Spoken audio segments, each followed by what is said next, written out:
ఇక ఇదే అంశానికి సంబంధించి అటు విజయవాడలో ఈ ఎటువంటి చర్చ నడుస్తోంది, ముఖ్యంగా ఈ ప్యాకేజ్ ప్రకటనకు సంబంధించి అన్నది మన కాంతి అందిస్తారు. కాంతి,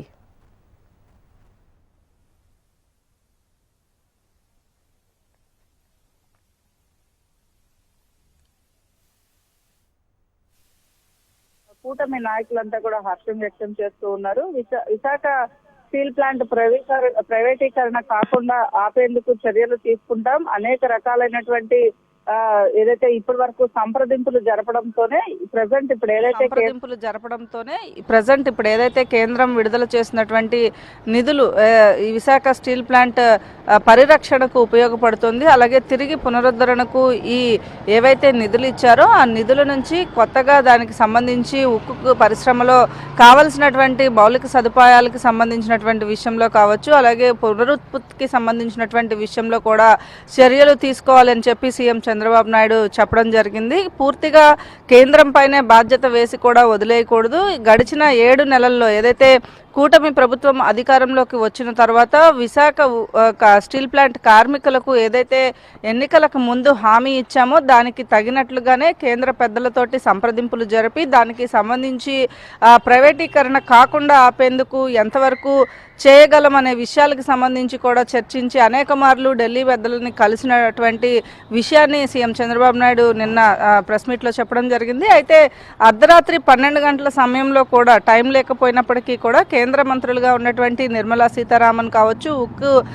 పరిశ్రమకి సంబంధించినటువంటి మంత్రి కుమారస్వామితో అలాగే అమిత్ షా, మోడీ వీరందరూ కూడా ప్రత్యేకంగా ఆంధ్రప్రదేశ్లో విశాఖ ఉక్కు కర్మాగారానికి సంబంధించినటువంటి విషయంలో ఎప్పటికీ కూడా ఖచ్చితంగా ప్రైవేటీకరణ కాకుండా ఆపేందుకు చిత్తశుద్ధితో ఉన్నాము అనే విషయాన్ని స్పష్టం చేసినప్పటికీ కూడా ప్రస్తుత పరిస్థితులను బట్టి ఆర్థికంగా ఆదుకోవాల్సిన అవసరం ఉంది కాబట్టి ఖచ్చితంగా ఆర్థికంగా ఆదుకునే తీరుతామని కూడా హామీ ఇచ్చినట్లుగా చెప్తున్నారు. అలాగే ఈ 11,440 కోట్లు విడుదల చేసిన తర్వాత దానికి సంబంధించి దాని డెవలప్మెంట్కి కావాల్సినటువంటి చర్యలు కావచ్చు, అలాగే ఉక్కు పరిశ్రమకి సంబంధించినటువంటి విషయంలో అంటే ప్రైవేటీకరణ కాకుండా ఆపడానికి ఎన్నైతే ఇవి ఉన్నాయో వాటిలన్నింటినీ కూడా ఉపయోగించి ఈ మార్గాలన్నింటినీ కూడా ఉపయోగిస్తామని కూడా సీఎం చంద్రబాబు నాయుడు స్పష్టం చేశారు. అయితే గత 5 సంవత్సరాలుగా ఏదైతే విశాఖ ఉక్కుకి సంబంధించినటువంటి విషయంలో కార్మికులు చేస్తున్నటువంటి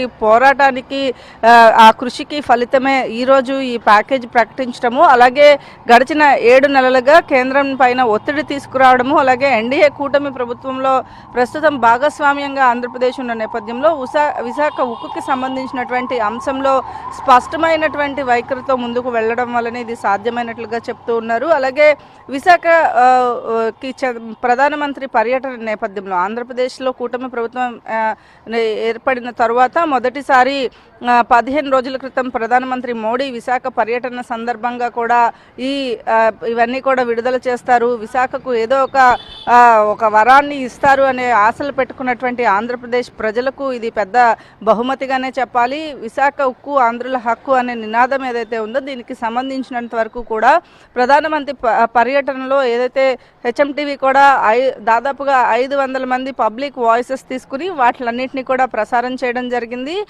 విశాఖ రైల్వే జోన్ అంశం కావచ్చు, అలాగే విశాఖ ఉక్కుకి సంబంధించినటువంటి అంశం, 2 అంశాలు కూడా ప్రధానంగా విశాఖ ఉత్తరాంధ్ర వాసుల నుంచి వచ్చినటువంటి ప్రధానమైన డిమాండ్గా ఉన్న నేపథ్యంలో దీనికి సంబంధించి ప్రజెంట్ ఏదైతే నిధుల విడుదల అనేది పూర్తిగా చచ్చిపోయేదానికి ఊపిరి పోసినట్లుగా అయిందని కూడా ఇటు టీడీపీ నుంచి, జనసేన నుంచి, బీజేపీ నుంచి వస్తున్నటువంటి మాటగా చెప్పుకోవాలి. అయితే ఆంధ్రప్రదేశ్కి మిగిలిన అన్నిటికీ అంటే ఆంధ్రప్రదేశ్కి పోలవరంకి కావచ్చు, అమరావతికి నిధులు కేటాయించడం ఒక ఎత్తు అయితే ఇది విశాఖ ప్రైవేటీకరణ కాకుండా ఆపే